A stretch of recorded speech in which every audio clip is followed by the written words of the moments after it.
Good morning po sa inyong lahat at welcome po sa ating pong daily vlog.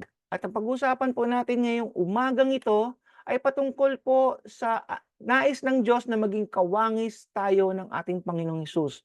Patuloy po tayo sa pag-aaral ng salita ng Panginoon na kung saan gusto ng Diyos na ikaw maging kawangis ng Panginoong Hesus. Tayong lahat po ay maging kawangis ng Panginoong Hesus. Alam niyo po ba na ang lahat ng nandito sa mundong to ay ginawa ng Diyos para lumago?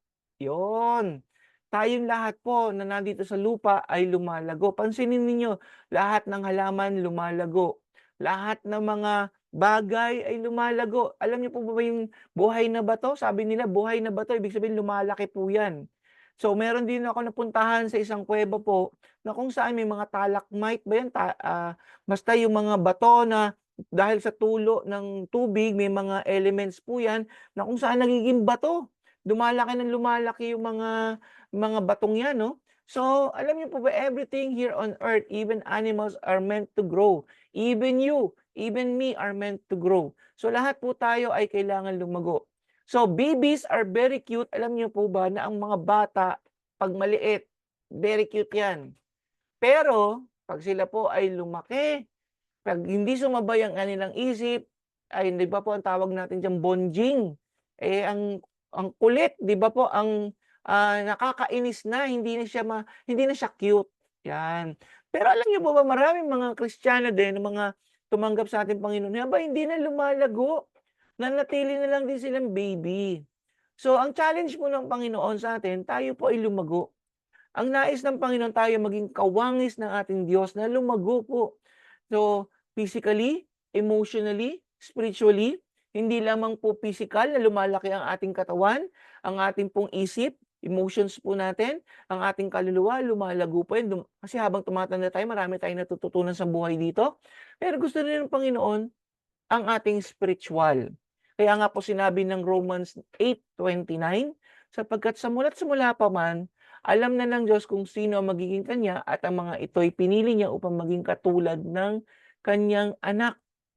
Nais ng Panginoon na maging katulad ay ng kanyang kaisa-isang anak na si Jesucristo, ang kanyang bugtong na anak na si Jesucristo. Pero alam ng Panginoon dito according sa scripture or Romans 8:29, makikita niyo po diyan, alam na ng Diyos simula't simula pa man, alam na ng Diyos kung sino ang magiging kanya. So I hope kapatid na nandito ka nanonood sa akin, I hope na naisin mo na ikaw ay piliin ng Panginoon. Because we have so many people around the world, billions of people around the world, pero ang hindi po lahat yan ay pinili ng Diyos. Many are called but few are chosen according to the scripture. At ang mga ito, ang mga pinili ng Diyos, mga God's chosen people, ay ang nais ng Panginoon diyan is tayo magkaroon ng Christ-likeness. So, sana hipuin ka ng banal na espiritu sa umagang ito na ikaw po ay piliin ng Panginoon na maging kasama ka doon sa mga chosen people ng ating Diyos. So, lahat tayo bilang mga bahagi ng kanyang kaharian na tumanggap, naniniwala, nanampalataya sa ating Panginoong Hesus at siya po ay naging Diyos sa ating buhay. Sabi ng Ephesians 4:15, God wants us to grow up. Gusto ng Panginoon, ikaw at ako ay lumago at maging katulad ng ating Panginoong Hesus sa lahat ng bagay. Hindi po niya nais tayo po ay magkaroon ng pagiging Diyos, parang si Jesucristo, kung hindi yung karakter, yung attitude ng Panginoon. So our purpose in life to become Christ-like. One of our purpose po sa buhay po natin is to become Christ-like. Kailangan natin ma-adapt yung culture, yung Panginoong Hesus sa kanyang kilos, sa kanyang pananalita, sa kanyang pag-ibig, sa kanyang paglilingkod sa ibang tao. Ganyan po yung culture na gusto ng Panginoon.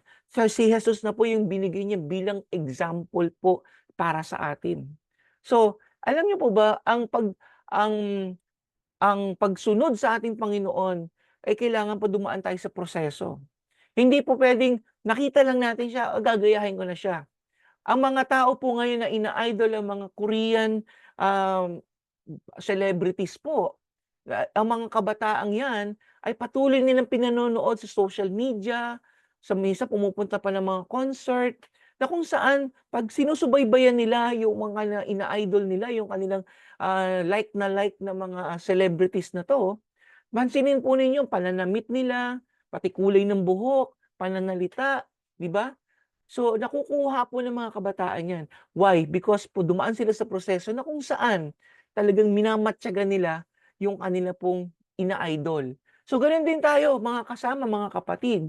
Kung ang ating focus po ay kay Jesucristo, dapat nandun yung pagiging idol natin si Christ. Si Christ po yung idol natin. Kaya po nagkakaroon tayo ng Christ character. Pero 'pag hindi po natin ina-idol si Christ, hindi natin siya tinitignan lagi, ay hindi po tayo nagkakaroon po ng buhay kay Kristo. So papaano ba tayo magkakaroon ng growth? Paano ba tayo maglalago spiritually? Yan ang tanong. So kailangan natin dumaan sa proseso po. Kasi lahat ng bagay, even mga pagkain natin, sabi nga po ng aking asawa, hindi masarap 'pag minamadali ang pagkain. Lahat ng pagkain na na ito po ay pine-prepare na matagal, niluluto ng matagal, lumalabas ang sarap. So gano'n din po tayo bilang Kristiyano, wala pong one night lamang para magkaroon tayo ng Christ-likeness. Hindi po pupuwedeng magkaroon tayo ng Christ-likeness na hindi tayo sumusubaybay, hindi natin dinadaanan yung prosesong 'yan. At sa prosesong 'yan, yun yung tinatawag po nating discipleship process. At meron dong disiplina. Pansinin po ninyo yung mga kabataan na kung saan sila po ay, nagkaroon ng change din. Ibig sabihin bumili sila ng damit na gusto nila kagaya nung kanilang tinitingalang mga celebrities, 'di ba?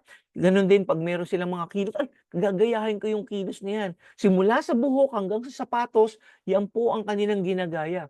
So gayahin po natin, papaano ba? Number one, kailangan nating magkaroon ng change shift, magkaroon ng pagbabago ng culture natin in our worship.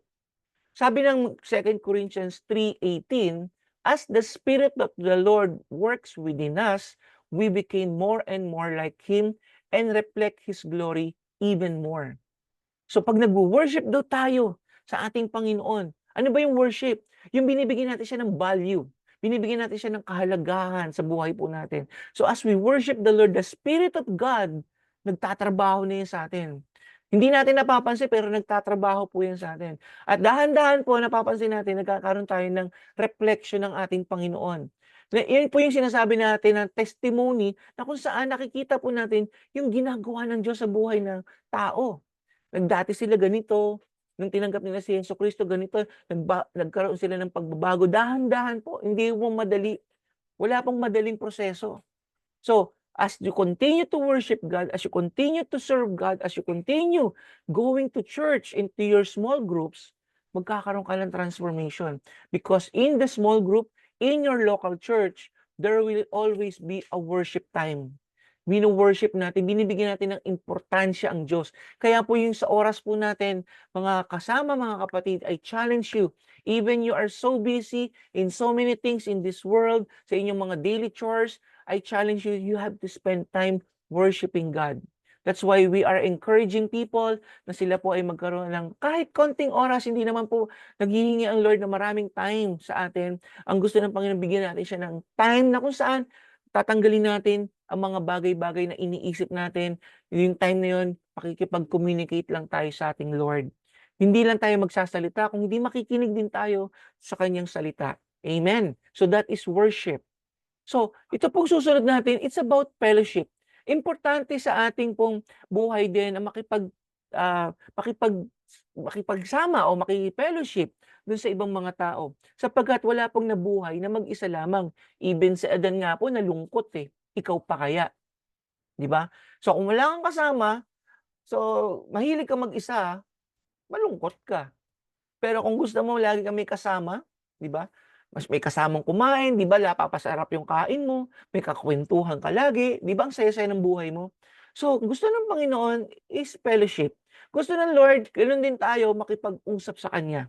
So, this is one part of our growth sa pakikipag-fellowship natin. That's why I am encouraging you, saan ka man nandoon, you must join a small group or a local church na kung saan ikaw ay magkakaroon ng mingled doon sa mga tao na ikaw ay tutulungan nila at ipagpe-pray ka nila, i-encourage ka nila, i-lift up ka nila hanggang sa ikaw ay magkaroon ng paglago sa pananampalataya. So ipagpapatuloy natin 'to mga kapatid. Subaybayan po ninyo itong topic po natin na series na ito na papaano ba tayo magiging kawangis ng Panginoong Hesus, sapagkat ito ang nais ng Diyos Ama sa bawat isa sa atin. So bukas po ito po itutuloy ko po sa paggagawa po nitong online na ito, na video nito, and I pray na every one of us mai-share and like po natin 'to at para po marami pa tayong ma-reach out na mga tao na nangangailangan ng salita ng Panginoon. So manalangin po tayo sa umagang ito. Maraming pong salamat Panginoon dahil meron kang plano talaga para sa amin at ang plano mo ay maging kawangis kami ng Panginoong Hesus. Lord, salamat po for the opportunity na sinabi po ninyo, Panginoon, sa Corinthians, Panginoon, na as a Romans 8, Lord, na alam ninyo kung sino ang sa inyo, kung sino yung pinili ninyo, O God. Kaya po, Lord, dalangin ko, sino man ang naririto nanonood po, na hindi pa po tumatanggap o wala pang relasyon sa iyo, Lord, kausapin niyo po sila.